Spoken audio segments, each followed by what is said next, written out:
And we find out that at the time he'd been allegedly murdered in his own home. They reckon about 20,000, upwards of 20,000 people would watch our live stream throughout the week. As a chaplain, you've been through heavy times. Yeah. 17 years after that moment, here I was realising that dream on the MCG as the AFL Chaplain of the Essendon Football Club. And then all of a sudden, you've got the excitement of someone going out and playing their first game of football. And that happened 15 times. Well, it is an absolute honour to be at the Essendon Footy Club today. We're in the past players and officials room. Mark Perzer, I'm joined with you. Thank you for giving us the opportunity. We've got all sorts of honours and sporting royalty from the club. We've got a match sim with the players behind us. How good is this? Yeah, it's great. Great little vantage point. Yeah, thank you for giving us this beautiful place. Well, Mark, you're a chaplain in the AFL. Yeah. That's probably not a role that's, I guess, known in the footy community. I don't think a lot of people would know about the chaplains in the footy role. Can you give us a bit of context as to what you do in the AFL Club of Essendon? Yeah, sure. And you're right, it's not a prominent role. So I'm part of the welfare team, and I call myself just a little piece of the puzzle, the welfare puzzle.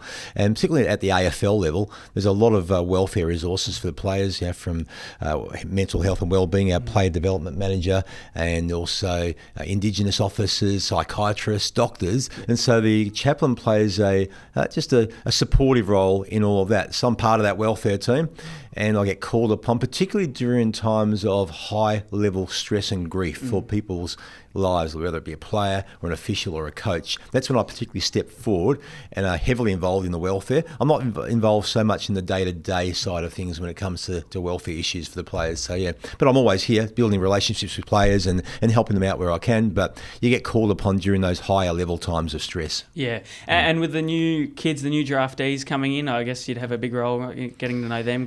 You get to know them, starting with their parents, actually. So late last year, we have a parent induction day, and I come along and represent the welfare team as part of that. I'm introduced to the players' parents. As Mark, the club chaplain, here to support your players in any way that I can. Also here to support the families if I can. If anything goes down during the year, they know I'm there to support them and to help them out with any services that I can provide for them too. So that started late last year. You get to know the families a little bit, and you get to know them on match day too, because you often sit with them. Because on match day I would sit with the non-playing players and all of the players' families. So you get to know them in the stands a little more too. It must be a crucial part when they say build footy culture and build, a good environment. That's a crucial part, that clubs potentially won't do without a chaplain. Is that correct? Absolutely. So you've got to show that you've got interest in their lives outside of football. So you're not just here.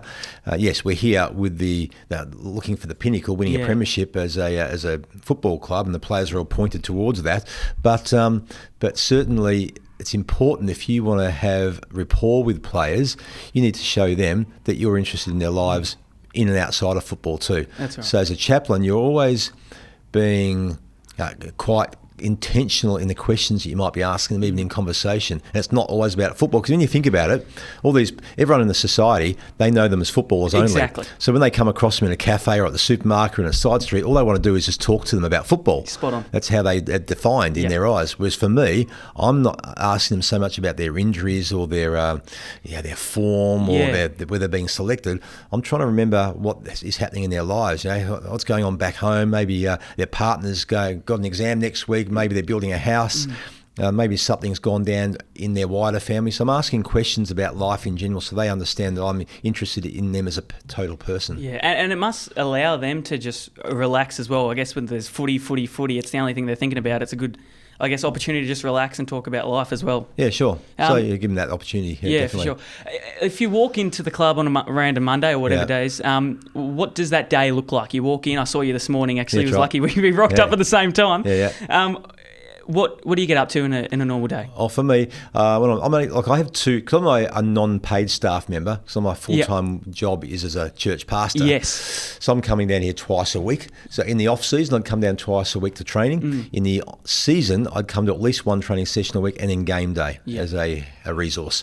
But when I come down here to the club, I'm simply here to support the training, program. So, you can't come down and have deep and meaningful conversations with players on training day generally, unless there's someone in the gym that's doing it tough, is in the rehab group. I'll often connect with the rehab players because they can feel a bit lonely and isolated at times as the weeks go on. So part of my role is to get alongside them, see how they're going. If I pick up anything of a concerning nature, I'll go to our player development, our player welfare manager, and just let them know, hey, such and such is struggling in this area, and they're usually across that anyway, but I'm touching base with him.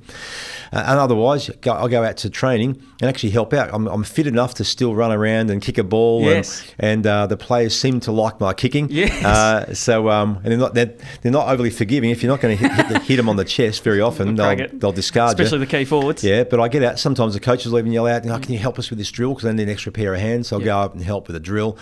Often standing behind the goals with a couple of others kicking balls out when they're doing goal kicking training. So kicking balls back out so they can kick for goal. So, just helping out during the drills. And then after training, they come in and have a catered lunch, and I'll sit down and have lunch with them. And yes, it's 2 or 3 players or a staff member you might sit down and have a conversation with. That's when you start to build relationships with your players over lunch, more so than the actual training itself. Yeah, definitely. You were mentioning about how, support players who I guess are in rehab and injuries, going to last year where there was obviously, 20 plus, it was an absolute massacre. Oh, unbelievable. You must have been busy there. It was almost take your pick, and that was hard because you're trying to lift people's spirits. And it was interesting. Yes, we had about 15, 20 players injured at times that couldn't play each week. Crazy. And so we had a record in the amount of debutants throughout that year, 15. It's never happened before. It's like every week there's a new one popping up. But it was interesting, even though there was sadness and a little bit of grief in relation to some of these long-term injuries that we're experiencing, and people obviously frustrated they couldn't get on the track. And sure, we as a welfare team are getting alongside them as best you can. But there was also excitement in the club. You got these young kids who didn't think they were even chanced to get a game at the beginning of the year, thought this would be a development year for them. All of a sudden they've been thrust into the AFL and they're playing 8, 9, 10 games of football. And they learn a lot. And they're learning stacks, and we're fast tracking their development. And as part of their development too, or part of their introduction into the team, on game day there's like this big jumper presentation. Their family come in, the cameras are there, and there's a past player comes in and gives a little bit of a quick inspirational speech. And so it's a really big moment in the rooms before the game, and the players get around them and hug them and whatnot. And then all of a sudden you've got the excitement of someone going out and playing their first game of football. And that happened 15 times. It's a bit bittersweet, I guess. Absolutely. Someone misses out, but then a new one comes in and you celebrate. So that was all going on at the same time. So there was excitement and all that. And also we knew that we were planting seeds for the future. These guys are getting experience a lot earlier in their careers than they would have otherwise had. So that's got to serve us well going into this year and the years to come. And is that the kind of perspective Essendon, I guess, had during that time? Obviously, you get injuries everywhere. How do you, as a club, I guess... long-term view, that you've got to stick fat together and really believe in what you're doing with Brad Scott and the coaching panel and the board for that matter, all aligned, all unified, going in the one direction. And so they understand that we're in this for the long game. If you're looking for a short-term fix, it's not going to come. But so you can put Band-Aids on stuff, but you rip that off and there's still the wound underneath.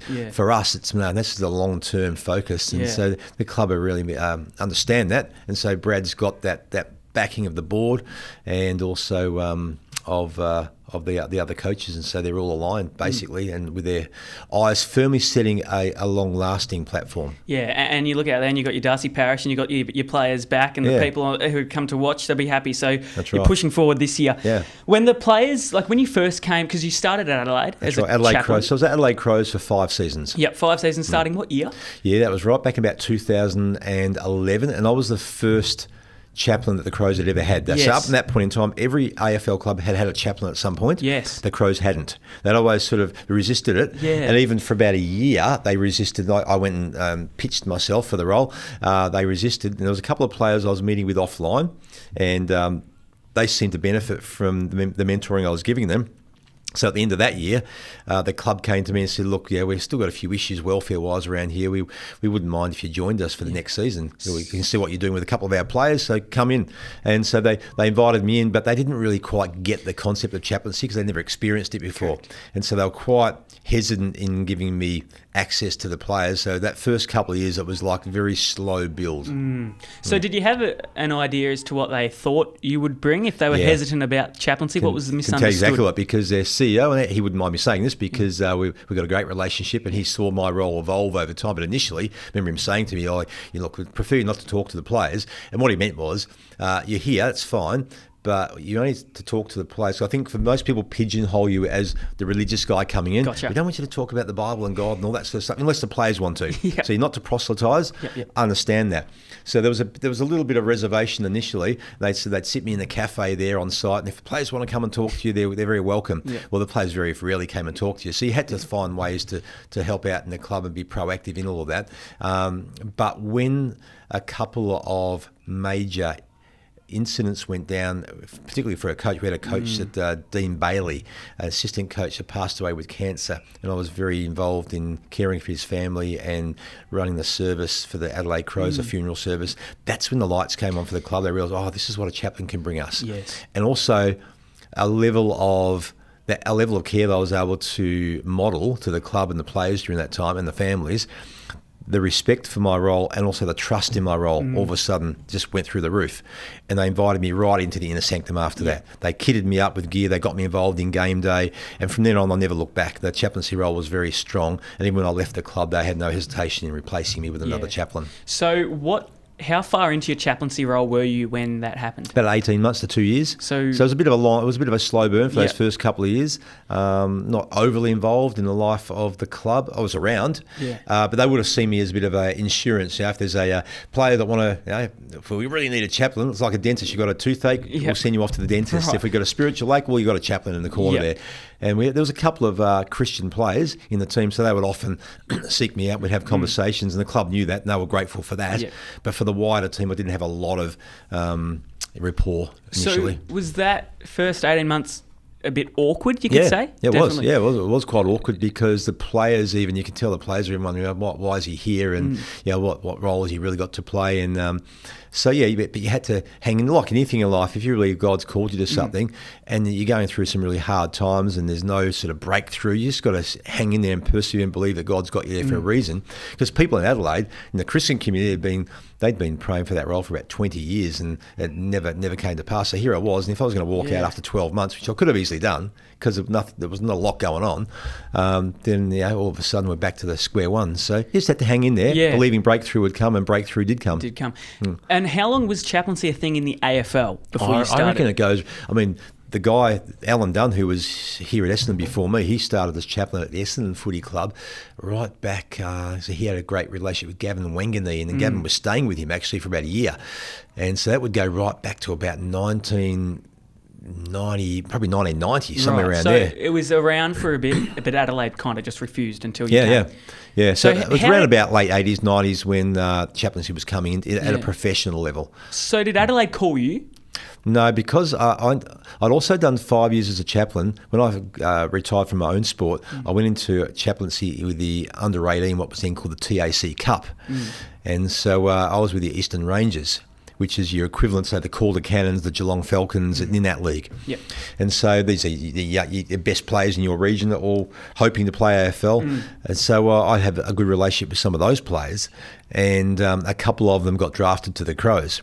So when I went over to Adelaide and sort of pitched myself to the Crows, I bumped into one of those players, and they said, fantastic, it's great to have you here. So I started connecting with one of those players that I already had a relationship with. So for 12 months, he and I hung out, and that's really that was the starting point. Because the club saw that relationship unfold over that 12 months and thought, that can't be a bad thing. And the Crows had gone through a pretty ordinary season. They just lost another coach. I think they just sacked their coach, Brenton Sanderson. So that was the time they invited me in. So, and then you get the job, and then the current coach of the Adelaide Crows passed away. Oh yeah, not the current one. So they had another coach. Actually, I'm trying to put myself. Was back his name there, Dean? Right? Yeah, no. Dean Bailey was assistant coach. So he passed away with cancer. When he passed away, what was your process and I guess your mindset with that situation? Because I guess it's the first time you've kind of had to deal with something major. I've dealt with that sort of stuff in my workplace, but not in a footy club. Not in a footy club. And it was really tough because there was a lot of grief because he had stage 4 cancer. So he was diagnosed around about the November in pre-season. He'd passed away by about Easter. He passed away the week before the first round. So it was very, very quick. And so what a privilege it was, though, to care for him and really prepare him for death. I'm not certainly exaggerating when I say that, because he knew where things looked like they'll go. Although he was a fighter, he wasn't giving up.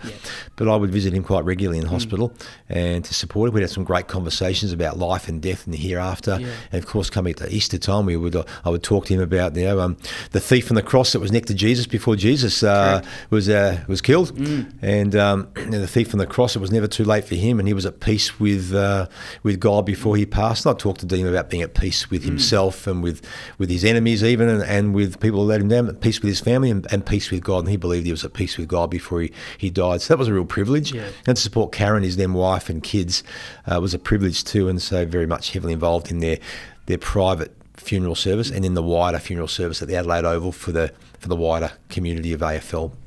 So I guess you've had that experience, so I guess you already knew how you'd go about That's right. that. Well, see, that's my wheelhouse. Often players, it's interesting, when you come to things like weddings and funerals and the players and the officials see you in action, they come up and go, oh, wow, that was fantastic. You did a great job. Whereas to me, it's not just doing what I normally do. Yeah, you're used to it. But they don't see what I normally Correct. do during the week. They see me down at the club and perhaps don't even understand what I do as a pastor and how that eventuates. So they often get quite a surprise when they see me at work. So for me, I'm not so nervous in those spaces, whereas they'd be as nervous as all get out, standing out the front of people talking to over 1,000 people at a funeral or a wedding, whereas it's the other way around. I'd come there, I'd be nervous out in the middle of the MCG playing footy, whereas they're not. They're in their wheelhouse. So, correct. Yeah, I guess it's what they're used to, I guess. How did you firstly, I guess, get into chaplaincy? Was that always a goal that you had? Not initially. I mean, it was a goal towards the back end of my sporting career. My sports major were field hockey and cricket. Wow. They were my two sports. Well, batter all-rounder. Yeah, so I loved footy. I was pretty good at footy. Played a lot of footy in the court, and it served me well with all the kicking I do with the players now. I used to kick after after school every day pretty much in the court, so I always had good skills. But I was very good at hockey right from a young age, and so I went through the junior ranks through the Victorian Hockey Club, so played under 14 for Victoria, 15, 16, 17, under 21, so played for about 8 years in junior hockey for the state. And then I was playing also club hockey for Camberwell and Waverley in the State League Hockey. And when I was about 25, again, got picked to play in the state team for Victoria, the senior state team, and then ended up playing in the National Hockey League with what was then called the Melbourne Redbacks. That's a big deal. So I was playing, I guess in hockey terms, I was playing in the professional level with the best players around the country, and so we'd often go to different tournaments around the country and play in the National Hockey League. Did that for a few years. It was at the prime of my career when I decided to go into ministry, become a youth pastor at the time. So I retired from the National Hockey League and just kept playing local hockey for another 2 or 3 years while I was cutting my teeth as a youth pastor. Yep. All right. So then I retired from hockey when about the age of 32. I was playing cricket during the other part of the year. I played for the Heathmont Baptist Cricket Club in the Eastern Suburban Churches for many years and enjoyed that, and then went down to Ringwood District Cricket Club to see if I could make it district cricket, and played there for a couple of years and played in the ones for a year, which I loved doing, but it was almost like I've proved to myself I can do it at that level. Now I'll go back and just enjoy my cricket with my mates. So coming out of that, I wanted to stay involved at high level sport when I retired, and I had a friend that was a chaplain at the Melbourne Football Club and was at the Eastern Rangers, and he said to me, hey, how about you replace me at the Eastern Rangers when you retire from your sport? You're a youth pastor, you're in the area. So that's how I got into it. Wow. So I hadn't really thought about chaplaincy until I saw him in it, didn't even know much about it. I thought, what a great opportunity. And so that's how I got into it. Yeah. I was a youth pastor at the Heathmont Baptist Church, only 10 minutes up the road from the Eastern Rangers training base. And I was only 32 years of age at the time. So it was a great little segue to stay involved in sport, high-level sport. And I would understand a lot of the rigours of high-level sport because I'd been through it myself. Correct. And we go back to your sporting journey, I guess we can. We can talk about the hockey and the cricket. Firstly, with the cricket, what kind of player were you? Were you a bowler? I was a batsman. Oh, you were a batsman. A little bit of finger spinning, but no, I was batsman. and a pretty handy slips fielder and gully fielder. And you were watching the Ashes this season? Yeah. You liked it? Yeah, Did you go? Ashes. Unfortunately, I went to the one day where Australia didn't do so well in the whole of the series. It was day 2 in Melbourne. Yeah, that was a quick test match. We got wiped. We did. Yeah. But then we go to the hockey. Yeah. Initially, so it's a tiring sport. I don't know much about hockey. Just on the go the whole time. On the go, yeah. 2 35-minute halves, but it's just on go. They reckon. I remember getting a VO2 max test at the Victorian Institute in Footscray when I was a player. What was it? And I went in there. It was in the mid to late 50s or something. It was just pretty strong. But they reckon at the time it was equivalent to an on-baller in the AFL. What would the average midfielder in the VO2? I'm not sure what it is these days. They're probably even fitter these days than they were 25 years ago or so. But the suggestion there was that to play hockey at the highest level, you've got to be pretty fit. Yeah, and you had to be as fit as an AFL on-baller, basically. Yeah, right. Because you hardly get time to rest, because as soon as that ball goes over the line, the ball boy's got it back on the line and it's back in play again. Yeah. Do you watch any hockey now, or is it kind of a little bit? It doesn't get a lot of coverage. It never really has. It gets a lot of coverage around the Commonwealth Games and the Olympics. That's when you see all the World Cups. Because the Aussies, are they fairly good? Always been good. Yeah. Always in the top handful of nations. Always going in as one of the favourites. Usually get a medal in the Olympics. Often, yeah. And so, I'm well past it now, so I can't now watch the hockey and say, oh, yes, I used to play with him or against him. I could do that for many, many years. Well, that's it. Although the coach of the Australian hockey team right now, Colin Batch, was my coach at Waverley, and I played with him when I was a young player. He was one of the older players, and I actually played with him. So, it's interesting. There you go. Well, so when going back to chaplaincy now and you go into the AFL club, was there something that surprised you most when you walked in with the AFL? No, not really, because I've been used to high-level sport and what it takes to play at the highest level. Not a lot of surprise, other than that they probably, in the AFL, it's probably next level again. Yeah. Because everything's paid. It's so professional. Yeah. What surprised me probably was the amount of people involved in the club helping support these players towards their goal. Yeah. So there's loads of people that are involved in the club. So everyone's got their own little piece of the pie somewhere. And so from dietitians to doctors to psychiatrists to counsellors to everything. Fitness coaches, physiotherapy. I just go on and on and on. There are so many people in positions here in the club helping them get to where they want to get to. Yeah. So that probably surprised me. All the players individually have their own goals? Yeah, they would. I wouldn't be privy to those, but they would work those goals out with a player development manager, for sure. They'd have goals, not just, they'd have on-field goals, but they'd also have life goals. Correct. And see, all of them, if you go into our player development manager's office, you look up on his wall, and he's got a photo, not a photo, like a list of all the players, and under that, there's also a note of what each of them are doing externally at the club to help further themselves in their careers and their education. So most of them are doing part-time jobs or part-time studies, I should say, studying something to help them further their careers going forward. So, so we're very, very keen that there's something else that's sowing into their lives beyond just football. And as a chaplain, you've been through heavy times. Yeah. We go to Adelaide 2015. Oh mate, that was massive. That was even bigger. I mean, we thought the Dean Bailey situation was tough enough, and it was, but this was even tougher because the Dean Bailey situation there was great sadness in the club, but there wasn't so much that level of shock because people could sort of see it coming. Correct. He'd been away from the club for a period of time. He wasn't coming back. He'd been in hospital, so it was almost the inevitable happened. It was really sad. Whereas when the next phone call came, and it was our then current coach Phil Walsh. And we find out that at the time he'd been allegedly murdered in his own home.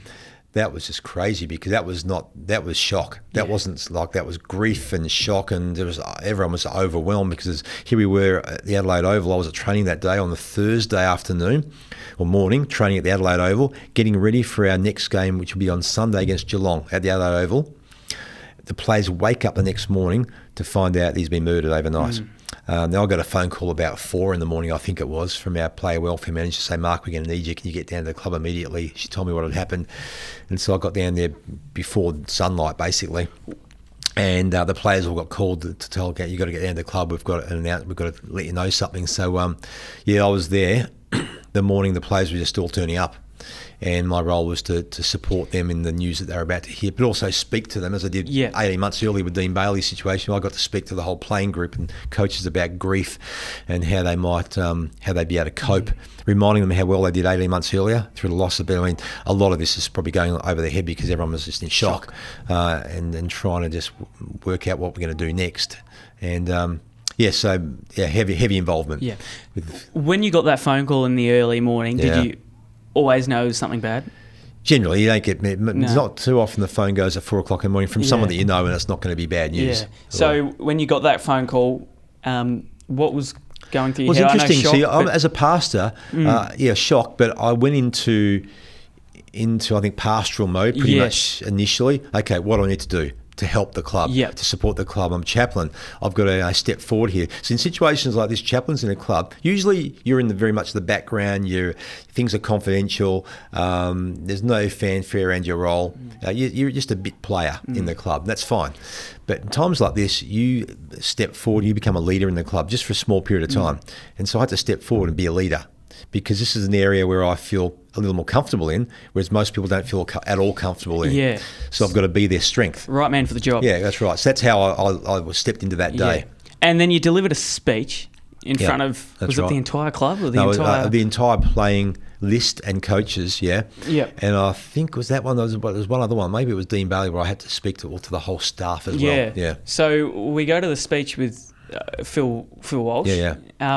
What did you deliver? Like, how did I just talked about how I know this is absolute shock and sadness, and just acknowledged the grief that is in the room, and he also acknowledged that you're all feeling different levels of grief. Because Phil had only been in the club for 9 months, so some were feeling it really heavily because they'd already bonded greatly with him. He was a great man. He's just a beautiful person and a great coach, and people really got behind him, and he believed in people, and so he'd already formed a great relationship. So there's a lot of shock for a lot of players, and for others, that perhaps didn't have quite the relationship with him, in shock, sad, but maybe a level of grief a notch under some of them. So you have to acknowledge that. And also give them permission to cry and hug and just let the emotion out. And here's all the level of support that we can offer you. You've got this person that you can speak to. So you've got to offer them support. Hey, let's do this. Let's hang in there together. Reminded them about how well they did 18 months earlier, getting through the Dean Bailey situation, coming out the other side. We will come out the other side, but we're going to have to go through some tough grief initially. So it's all those sorts of things you talk to them about. Yeah. And did you have people come up to you after the speech? And quite you a would have few. had a lot of people. Some in that situation just sort of bed down and just went into silent mode and just didn't want to talk initially. Others wanted to come and chat and just, I just can't believe it. They just need to express their emotion. Some would cry. And that, over the next couple of weeks, that grief came out in a whole variety of ways. I remember the club took me with the players over to Perth, our next game. So the very next game was cancelled. The AFL cancelled the game against Geelong out of respect for the club, because it was just too early to get on. But 7 days after that, our first game back was against Perth over at Optus. It wasn't Optus Stadium. It was back when they played at Subiaco, I think it was. Anyway, I went over with the team just to be there to support. I remember them walking off after that game. We got hammered by West Coast, but it was just a matter of getting back on the horse again and playing footy. And half the players were crying as they were walking off the ground. In the rooms, there was this massive outburst of emotion, people crying and just letting it out. And my role was to be there and support them during that period of time. It was like a release valve. For them. You don't seem like a guy that gets stressed, but was that a stressful time for you? No, it wasn't. But interestingly for me, it was when the dust settled on everything, maybe 2-3 weeks later, I remember feeling really flat for a day or two, and I reckon that's what it caught up with me. But for the first couple of weeks, I was just in the zone. Helping. Because I also had to lead the memorial service at the Adelaide Oval, and that was huge too. Massive. So that was in the McGarry room there. Well over 1,000 people, invited guests. And I've never done anything like this before, because you've got politicians and police commissioners and the who's who of the AFL world all in the front rows there. And up the back, again, news to me, this is new to me, you've got all the press. The TV press, the media, print press, the media, all up the back with clipboards taking notes of everything that was happening, taking notes of everything you're saying. So I remember getting up there before it even started, looking at it, all that, thinking, I took a big deep breath. But again, I thought, no, I had that sense of God was saying, hey, mate, you got this, because this is you're here for such a time as this. That quote from Esther in the Bible. So I felt like, no, I was meant to be here. This is one of the reasons why I believe I was sent to Adelaide, to be here for these moments. Correct. So I felt really calm going into that service. And you've been used to public speaking in that, for sure. Were you a little bit nervous, or you were very content? I'm a little bit nervous, but I took a deep breath and then just had an overwhelming sense of, you'll be empowered for the role. You're in the right place. This is why you were sent here. I felt quite calm with it all. And the response afterwards was overwhelmingly positive from people too. And that's crucial. If you just say Adelaide didn't have a chaplain at that time, how would do you think would a club go about it? Well, they'd work their way through it. That perhaps Yeah. they wouldn't be able to work their way through it quite as intense or at the same Yeah. intentionality that I was able to give them Definitely in some more ways. effective. I remember a couple of players coming up to me afterwards, not particularly religious or of a Christian faith, but they would come up to me and say, "Oh, Rev," they used to call me Rev, as they do here too. "Oh, Rev, I reckon you were sent here for a reason. I'm not particularly religious, but I think you were sent here for a reason." This Yeah. is one of the players that had journeyed with me for a couple of years here through the grief that they'd gone through as a club. So we really bonded through that period of time. We really bonded with the players to such a degree that I did a number of their weddings, because even when I came back to Melbourne here, and they had a chaplain, for a couple of years ago, I'd get calls from some of the players that were getting married and wanting me to do their wedding because of the bonds we'd formed over that couple of years in particular, because of the trust that we developed. Yep. So going back and doing Richie Douglas's wedding and Sammy Jacobs, a big ruckman, Yes. and back here Andy Ottens, I remember doing his wedding. There was quite a few weddings Wow. from players that I did just because of what we went through together. Yeah. So how long was that period? Like, how long did it take for the club to kind of get through that together? It's pretty amazing. I mean, they obviously spluttered through the rest of the season. I think we played finals and got bundled out week one by memory. But really, for the playing group, it was just about getting back to playing footy and enjoying life again. And I remember going to, this is a good story, I went to, a few weeks after Philip passed away, Eddie Betts gives me a call on a Saturday morning. And I said, "Oh, Eddie, how you going?" He goes, "Oh, Rev, just wondering what you're doing tonight." I said, "I haven't got a lot of stuff going on. Well, how can I help you?" Eddie goes, "Oh, I wouldn't mind if you came and married me. Come and did my wedding." Wow. I said, "Eddie, I didn't know you were engaged." And he said, "No, I'm not. I'm not engaged. It's Anna's 30th birthday tonight. I want to turn it into a wedding. Can you do it for me?" And I said, "Oh, mate, well, look, I can come and help you, but I can't officially marry you tonight because of the legalities. We need a 30-day lead up with the paper signing and whatnot. But I'll tell you what, what we can do is what is called a marriage commitment ceremony. Seeing vows and rings, but first of all, she's going to have to say yes. She wants to marry you. Yes. So yeah, I've got that worked out in the speech. So I rocked up that night in the city, and he got down on his knees and asked her to marry him. And she said yes. And I walked down from the back and it morphed into a wedding service. Wow. Where I ran it just like I would a normal wedding service. I made it clear that it wasn't legal at the time, but that it would become legal days later. Yes. Because we had witnesses there and everything. And she was up for it. And that was a very special time, but there was a lot of love and laughter in the room. Most of the playing group were there. And I felt like that was the moment where the club really took a turn and moved on. It was like life is saying, hey, life doesn't wait for anyone. You've got to keep enjoying life. You've got to keep enjoying these milestones. Phil wouldn't want you to be wallowing in self-pity for the rest of the year or your life. Get on with it, because he was very much a get on with it. Get the job done was his mantra. Yeah. And so I thought that was a pivotal moment in the life of the club, not just in Eddie's life. And so I'll never forget that. And what a privilege to be involved. So Eddie and I, when we see each other on the sidelines on game day, he'll often come up and give me a hug. And it's because of that period of time in our lives that we shared together. Yeah. And the players, they start to open up with you and they build that trust. So the trust must be crucial, because I guess looking in with players, they're tough and they don't have much to share. But I guess behind closed doors, it's different. And you've got any person, you've got frailties. Because not a lot of self-doubt. people would understand, I guess, what these players are going through. But so it's crucial. Yeah, spot on. For sure. Yeah, for sure. Does your role change at all during specific seasons depending on what the club goes through? So, for instance, last year, obviously there were a heap of injuries. Yeah, you just evolve with what the year serves up. Like last year, for example, we had another serious situation. So my experience with the Adelaide Crows was really important for Essendon. This time last year, we had an assistant coach called Dale Tapping, a lovely guy, lovely coach. He'd coached assistant coach at the Brisbane Lions and the Collingwood Football Club. He'd been with us for a few years, and he was diagnosed with a form of blood cancer, and he carried that for about 18 months to 2 years, and slowly went down a little downhill. Yeah. And this time last year, he was still at training, and he was going to be our VFL coach for the year.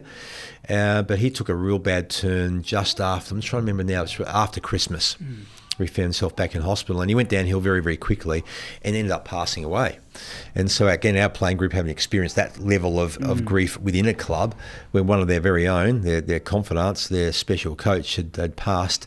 And so I got a call from Dale's wife to come down to the hospital only hours before he passed, and I went down to watch over him and to pray over him. The wife gave me permission to pray over him, so I prayed for him. Jumpers all attached to him. He had a cross. Actually, the wife had put a cross on his chest. They were a Catholic family, and even though we didn't think he could hear us, because he just looked like he was about to go. I talked to him about the cross and the significance of Jesus in our lives, and he need not fear death if you want to walk into eternity with Jesus. Well, as I prayed for him, he took his hand and placed it on that cross. Wow. And held on to it as I was praying for him. So I was believing that he could hear me in that prayer, even though it didn't look like he could. He was out of it. Obviously, sometimes I often say hearing's the last thing to go. That's obviously the case for him, because it was only a few hours later he passed away. Yeah. So again, I was at the club the very next day, heavily involved for that first week, talking to the playing group, amongst others, about grief, giving them some resources on getting through grief, and then supporting them through. And I was involved in the funeral service as well for him. So that was the start of last season, before the season even started. Wow.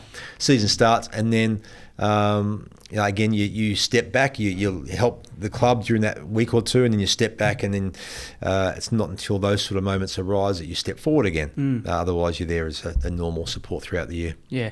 So when you joined Essendon, was there a difference in culture that you noticed compared to previous clubs or whatever? Not really. It's very similar. Yeah, very similar. And like, so a lot of the support staff, coaches and whatnot, they all jump clubs. They take ideas with them. So most clubs are pretty similar. There might be 10% of what they do that's different to other clubs, but pretty much everyone's doing things in a pretty similar way. So if you had an objective for each day in terms of what you want to achieve, is that kind of building closer to people? I think it's just building relationships of trust with people, because every year you've got 8, 9, 10 new people in the club, or 8, 9, 10 players, a couple of new coaches. They don't know you. They haven't got any background with you, so you've got to rebuild or build trust with them. Even to the degree, I remember earlier last year when I was heavily involved with Dale's passing and with the family, supporting the family, involved in the funeral service, then talking to the playing group down here and offering my support and help to them.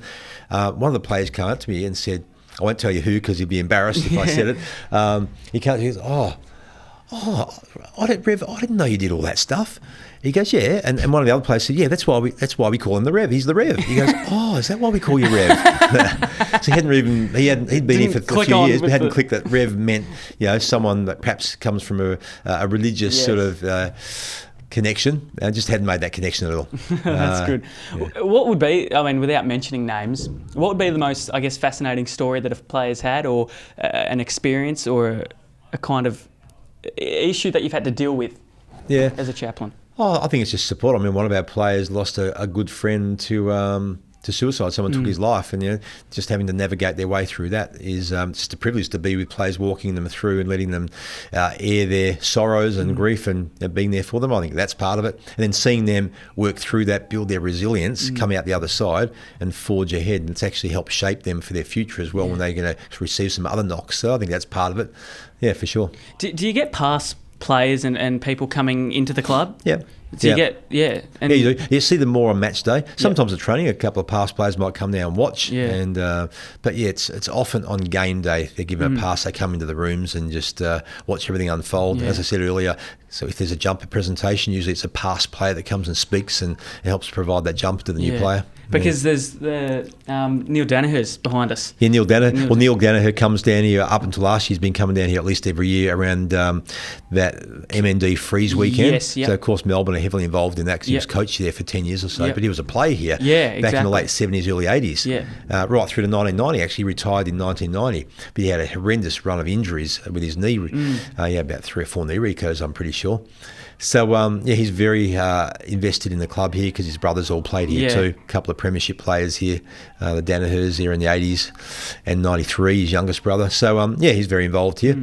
And he comes down and speaks to the whole playing group, actually the whole club, in that lead up to the MND game to give us a bit more of a heads up on all things MND and the things that we can do to help sow into that organisation to find a cure. Yeah, so is he more involved with Melbourne or Essendon? I'd say around that time of year, Melbourne. Just purely because, I guess... Because he was their coach for 10 years. Yeah. They actually called him the Reverend. I think it was his nickname back then as the coach. Do you know why? No, I'm not sure why. I think it's just his spruiking. And he's like a preacher in that way. But a beautiful family and huge heritage here at Essendon. So, look, he's probably involved at Essendon, has over the years been a bit more involved at Essendon in different ways, but I wouldn't be privy to what he's done. Yeah. But... his brothers have all past champions too of the club. Yeah, and you've got your own church where you preach at. Is that correct? Yeah, I'm at the Crossway Baptist Church out in Burwood East, in the eastern suburbs of Melbourne. Very large church, and that's probably where it does help when I have to get up and do things in front of people. I am in sort of my sweet spot because I'm speaking to thousands of people on a weekend. Is it that many? Yeah. Wow. Yeah, so Burwood East, so Crossway has 9 campuses. Burwood East was the first campus. That's our largest campus. Yeah. You might call it the mothership in that sense. And we've sent people out to help replenish a couple of dying churches or start new churches. We call them campuses.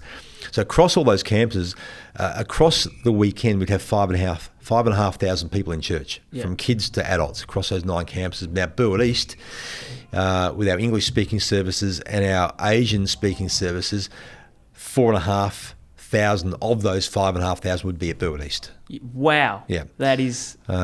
thereabouts. So I'm speaking to a lot of those. If I'm preaching, we've got 4 services, so you're speaking to a big crowd of people because the auditorium fits about 1,000 people. Wow. But also I'm speaking to the online audience. So our campus is the online studio too. So it gets filmed while... filmed, live streamed. So how many would go on the live stream? They reckon about 20,000, upwards of 20,000 people would watch our live stream throughout the week. That's heaps. So not at the same... in the moment, but throughout the week, because so many of our our streamers, people watching us, are coming to us from around the world, whether it be Fiji or Scotland or parts of America. They've just locked in the Crossway as their online church. Wow. And we count, when we say 20,000 people, we're counting people who have watched for at least 20 minutes or more. So it's not just people who have poked in and poked out again. Spent time on it. They've spent time on it for at least 20 minutes. Wow. So I wonder how many of you clicked on it. I'm aware when I'm speaking, I'm looking down. I'm not just looking at the people in the room. I'm also looking down the barrel of the camera. So we've got 4 cameras in the auditorium, and there's a red light on the one that's live at the time. So I'm often looking down the barrel of that camera too. So I'm also addressing the online audience. So how did you get involved with Crossway? Just a job that came. It's a Baptist church, and I've been involved in the Baptist scene all my life. So I've been a Baptist pastor in different Baptist churches. So I'm well networked through the Baptist scene. That was part of it. And I just reckon I'm more aligned to my gift set is more aligned to, I think, to a larger church, a multi-ministry, multi-staff type of church where some of my skills in business come in as well, because you need to be able to manage things and organise things and review things and be strategic and whatnot, and not simply just pastoral. And also been a pretty decent speaker, or competent enough to speak in front of large groups of people. So it all married up to this is a sort of role that I think that would fit me. So I just applied for the role when it came up, because I had a break from pastoral ministry for about 3 years. I was working for an organisation called Baptist World Aid, but I always knew I wanted to go back into pastoral ministry after a bit of a break, and this role came up, went for it, was successful. And then the next 5 or 10 years, do you have any ideas? No, I reckon I'll stay at Crossway. Yeah, for sure. I've just been given a bit of an elevation, so I've got some of the other campus pastors that report to me as well. So I look after the Burwood East with my staff there, but there's also another 3 campuses, and they need to they've got a reporting line to me. So I'm a sort of like a regional pastor as well. So I can see myself there for at least another 5 years. Really enjoying it there. It's a church that's growing and very relevant. And we're seeing people come to faith, and we're seeing people just come back to church who have lapsed. It's just a great place to be a part of. Yeah, and then here at Essendon as well, you'll be here for... I want to be here till our next premiership. Hopefully that's not another 20 years, hopefully. We haven't won a final for 20 years, is well known. Yes. We're the butt of many jokes. You grew up as a Essendon supporter, You've watched every premiership. So since I was born, I've been to every one of our grand finals. So it's been, I think, 7 grand finals since I've been born. 4 wins, 3 losses. So a bit of heartbreak, saw some heartbreaking preliminary final losses, a couple of 1-point losses in prelims too. That hurts. So it's been a bit of a roller coaster along the way. But as a young supporter, we weren't too good when I was in primary school, but we came good during high school, and where we won our 84, 85 back premierships. And so always loved the Essendon Footy Club. It was interesting too, because in the year 2000, I was at the grand final, and I looked down, and I was still playing sport at the time. I was just coming to the end of my sporting career. End of hockey? And I looked down on the ground. I could see the Essendon Chaplain. I had met him, and I had a very strong sense in my gut and my right that came upon me.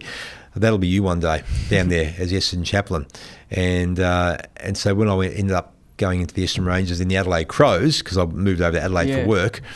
I thought, that must mean just symbolic. Yeah. I'm at the Crows now, and it'll never happen. But when I came back from the Crows and came back to Melbourne, and the opportunity came to replace Alan as the Essendon chaplain, here I was, so 16 years or 17 years after that moment, here I was realising that dream on the MCG as the AFL chaplain of the Essendon Footy Club. It took 17 years for it to unfold, but that dream that was planted in me in 2000 came to fruition. How amazing is that? Yeah. And then can we go, like the premierships as you were a kid watching, were there any close ones that you lost? No, they were all pretty one-sided. 84 was the best of them because we were losing by 23 points at three-quarter time and had only kicked 5 goals at that point in time as a whole team. And then we just blew them out of the water, Hawthorn out of the water with 9 goals in the last quarter. It was a record last quarter at the time in a grand final. And beat them by 4 goals. Yes. And that was just euphoria. And because Hawthorn had thrashed us the year before in a grand final by about 80 plus points. Yeah. That's probably a highlight of my sporting spectating career. Yeah. Is that one. And now we've got the 10 teams wild card this year, so there's more of a chance. Are you allowed to share your opinions on it? No. Look, I think we've got the nucleus of a very strong team going forward, and there more opportunities to play finals now because 9 and 10 now play in that first round of the finals. I'm still trying to wrap my head around how it actually works. So is it 9 and 10? I presume it'll be. I haven't looked at it. I would presume 7 play 10 and 8 will play 9, and that's knockout in the first week. Yeah, it's interesting. There's certainly been some mixed opinions. But look, we're a young team. We're a growing team. Yeah. I think we're going to be a superb team in the years to come. Yeah. We were talking about your 2 ruckmen. Yeah. Goldie's out, but he's still around the club. Yeah, he's a ruck coach here. But we're a very young list, very talented list. And so the job of the coaching panel and the fitness staff is to put them together and keep them on the park and see what we can do this year. So that you never put a ceiling on things, where they're all reaching for the finals.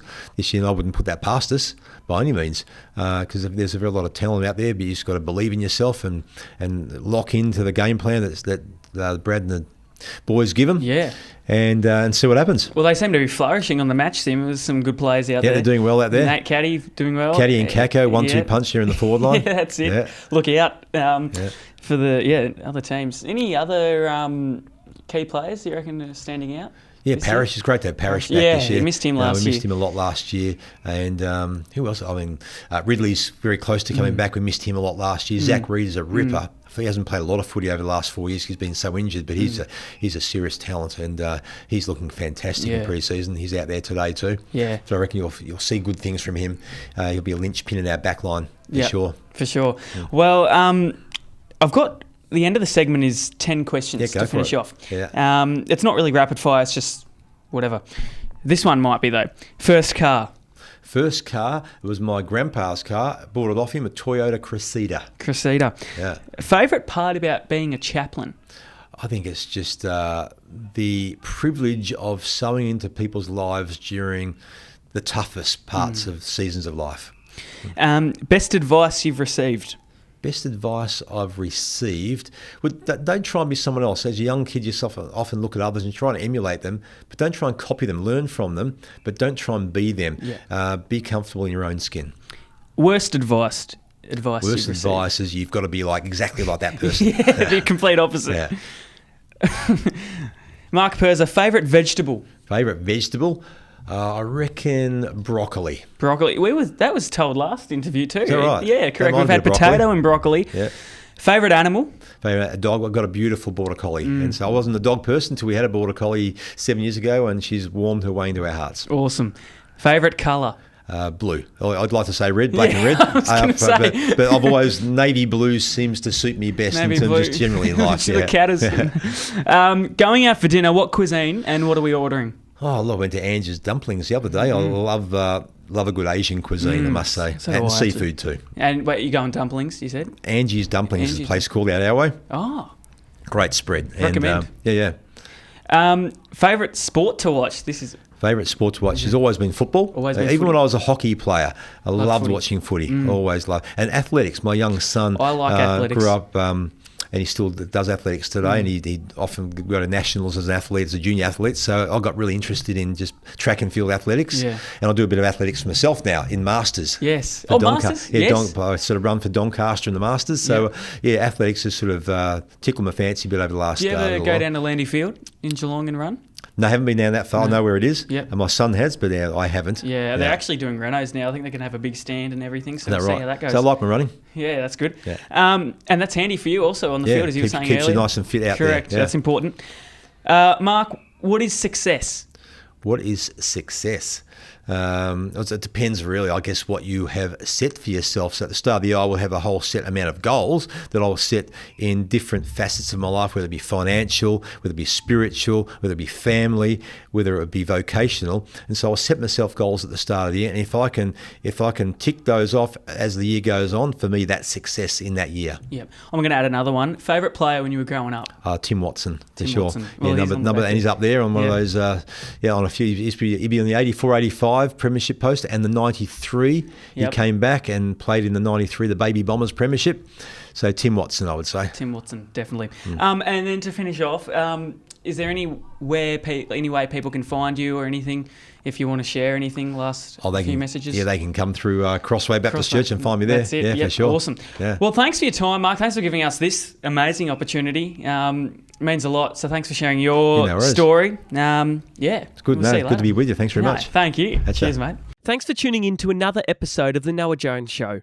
If you enjoyed today's conversation, don't forget to subscribe, leave a like, and follow along for more amazing stories. See you next time.